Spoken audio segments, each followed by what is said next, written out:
그 웬 놀림, 인연, 외전, 작약. 재판관이 이신연에 대한 이야기는 많으나 실력을 확인하고 싶다고 합니다. 남방대장과의 검 대련에서 스스로 패배를 인정해야만 끝나는 경기가 시작되고 이신연이 검을 빼들자 다들 적기를 알아보고 폐하가 자신의 검과 바꿔 적기를 하사받았다고 하였습니다. 싸우던 중 남방대장이 불리해지자 재판관이 규칙을 바꾸고 비겁하게 싸웁니다. 검은 피하였으나 검집을 피하지 못해 머리에서 피가 뚝뚝 떨어지고 있었습니다. 다시 공격하기 시작하고 이번에는 신현이 남방대장의 옆구리에 검을 찔러 넣었습니다. 그래도 패배를 인정하지 않아 이신현은 더욱 공격하였습니다. 이신현은 비무를 해본 적이 없다며 죽여도 되는지 재판관에게 진지하게 물었습니다. 안녕하세요. 살쾡이입니다. 추천 첫 번째, 구엔돌린님의 인연, 외전, 작약은 동양시대의 궁중에서 황자와 무사와의 스토리입니다. 황제 우기련 28세, 이신현 21세.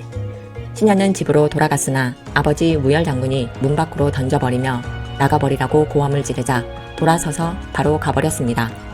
조금 후 아버지가 다시 나와보니 신현은 이미 떠나버리고 없었지요. 우리의 신현은 나가라 하니 시키는 대로 나간 것입니다.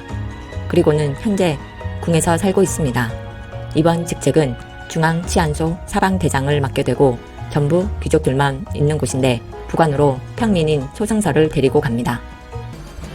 소문에는 신현은 황제의 연동이 되어 출세하고 있는 것으로 알고 있었습니다. 황제는 신현과 얘기하면서 옆에서 쉬는 걸 즐기고 있었습니다. 황제 기련은 손길이 닿기만 해도 덜덜 떠는 신현 때문에 일주일 동안 손도 못 대다가 안고 나선 매일 행복한 나날입니다. 신현에게 신하가 아닌 연인이 되어달라고 말합니다. 중앙치안소는 제도의 치안을 책임지는 중요한 관청이며 재판관과 법관들이 명을 따르고 죄인을 잡아들이는 곳입니다. 그런데 황제의 연동이 중앙치안소 대장 자리를 차지한 것도 마음에 안 드는데 평민인 소승서까지 부관으로 있으니 시기와 질투에 미움을 사고 있어 비무장으로 불렀습니다. 연동 주제에 중앙치안소 대장이 된 신현을 망신을 주기 위해 비무대련을 준비했다는 것을 눈치챈 소승서는 미움을 사고 있는 것 같다고 얘기하지만 신현은 서소환지나 중앙치안소나 결국 비슷하다고 말합니다. 재판관이 이신현에 대한 이야기는 많으나 실력을 확인하고 싶다고 합니다. 남방대장과의 검 대련에서 스스로 패배를 인정해야만 끝나는 경기가 시작되고 이신현이 검을 빼들자 다들 적기를 알아보고 폐하가 자신의 검과 바꿔 적기를 하사받았다고 하였습니다. 싸우던 중 남방대장이 불리해지자 재판관이 규칙을 바꾸고 비겁하게 싸웁니다. 검은 피하였으나 검집을 피하지 못해 머리에서 피가 뚝뚝 떨어지고 있었습니다. 다시 공격하기 시작하고 이번에는 신현이 남방대장의 옆구리에 검을 찔러 넣었습니다. 그래도 패배를 인정하지 않아 신현은 더욱 공격하였습니다. 이신현은 빈무를 해본 적이 없다며 죽여도 되는지 재판관에게 진지하게 물었습니다. 왜냐? 경기를 끝내는 조건이 본인이 패배를 인정해야 끝날 수 있게 규칙을 정했기 때문이죠. 남방대장이 패배를 인정하려고 할 때 태희가 고함치며 들어왔습니다. 태희는 신현에게 달려가 치료를 하면서 신현에게 말하듯 하지만 모두가 들으라는 듯이 이야기하였습니다.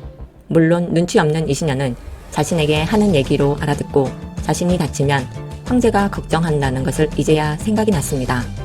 태희는 치료가 끝나고 재판관과 대장들에게 황명이 내려져 있다며 신현은 돌려보냈습니다. 황제는 신현 부관으로 있는 소승서를 부릅니다. 평민인 소승서는 황제가 두 번째 만남이지만 얼굴은 처음 뵙게 되었습니다. 신현을 내 아이라 칭하는 부분에서 깜짝 놀랐지만 경의사와 신현이 혼약했던 일도 마음에 안 들지만 서소환지에서 무능한 소승서 때문에 어깨에 상처가 생겼다며 무능한 인간이라며 나무랐습니다. 순간 소승서는 억울하여 폐하의 정표를 지키기 위해 다친 것이지 자신 때문이 아니라고 말하자 황제는 정표를 준 적이 없는데 무슨 소리냐며 이야기하다가 적희에 메어져 있는 부적 때문에 어깨에 창이 박히면서 큰 흉터가 남았다고 이야기해 주었습니다. 소승서에 대한 오해는 풀렸는데 황제 기련은 그 부적을 좋아하지 않게 되었습니다.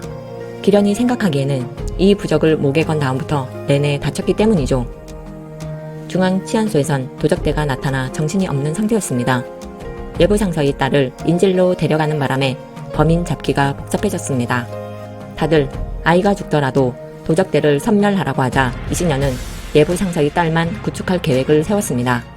인질범의 칼날을 손으로 잡고 예부 상사의 딸을 구한 후 머리를 숙이는 순간 어디선가 날아오는 화살에 인질범 얼굴에 꽂혔을 때 두리번거리자 지붕에 서 있는 남자를 보고 경공을 쓰며 달려갔습니다. 역시 손에선 피가 뚝뚝 떨어지는 채로 말입니다.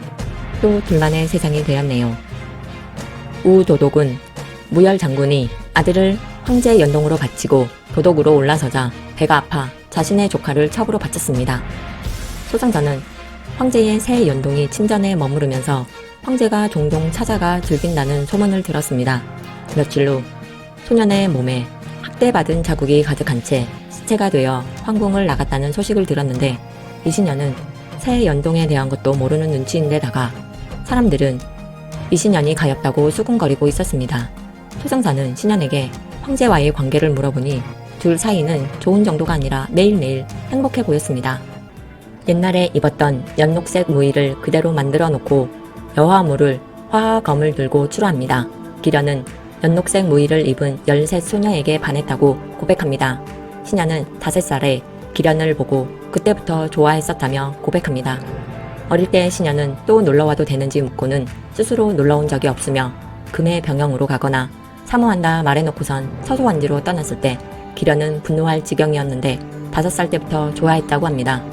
그리고 생사도 같이 하고 싶다며 황제와 순장하고 싶다고 사랑 고백을 합니다. 관례는 부모가 치러주는 것인데 황제가 관례를 치러준다고 합니다. 관례식에 궁녀들이 붉은색 옷을 입혀주어 이상하게 생각하지만 황태자도 입은 적이 있다고 말해줍니다. 재단에 올라온 술잔에 연분홍 꽃, 작약이 띄워져 있었는데 작약은 혼례식에 쓰는 꽃이었습니다. 황제는 황금빛 공룡포를 입고 있었으며 옆쪽에는 아버지와 어머니가 굳은 얼굴을 하고 있어서 부모님이 집에서 치르지 않고 궁에서 황제가 치르고 있어 화가 났다고 생각하였습니다.